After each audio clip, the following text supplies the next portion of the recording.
A U.S. Navy ship has taken more than 100 citizens away from the violence in Sudan, but many more are still waiting to be rescued. Yeah, the evacuees left Khartoum, that's Sudan's capital city. They left on Friday. First, they were driven hundreds of miles by bus to the Red Sea, and then a ship took them to Saudi Arabia. CBS News foreign correspondent Ramy Inocencio joins us now from Jeddah, Saudi Arabia. Ramy, you were there at the scene earlier when more than 100 U.S. citizens finally safely arrived from Sudan. Talk to us about what they were saying or what did you see?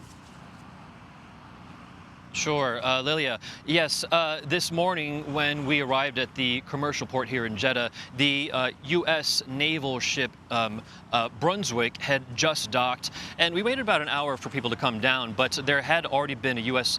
embassy presence, and while we were waiting, there were more Saudi military forces that were becoming more apparent, dressed in their camouflage khaki uniforms, their red berets, and then more and more embassy officials from other embassies represented also started to arrive. Finally, the first people started to come down, and then that's when the commotion started happening.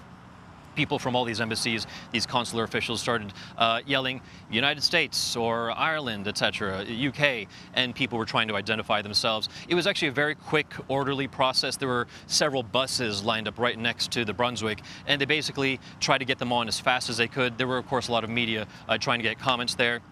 We did speak to a few Americans, and they were expressing basically relief. For sure they were tired because it has been a long trip, about 700 miles in total from Khartoum all the way to Jeddah.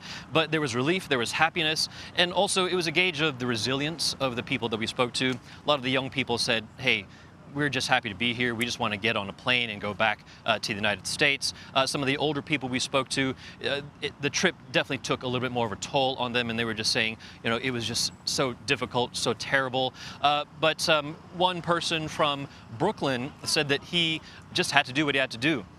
He was, of course, nervous getting out of Khartoum, but then he said he was on a plane out back to the United States by the end of the day.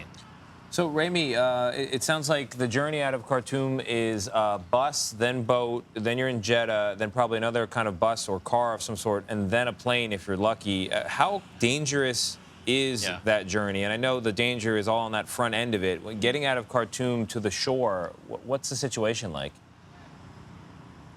Yeah, even today, there's gunfire that's heard across Khartoum and in other parts of the country.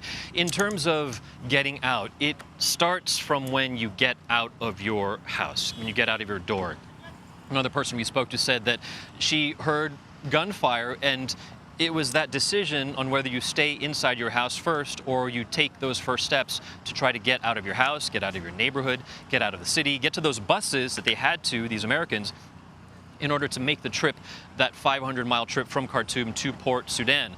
Another woman we spoke to, an American from Queens, she said that there were several checkpoints along that 500-mile route, and she said that they were concerned that they might be pulled off the buses, and they weren't sure who these people were. They knew that they were military, but remember, this is a conflict between the official Sudanese military and the paramilitary forces.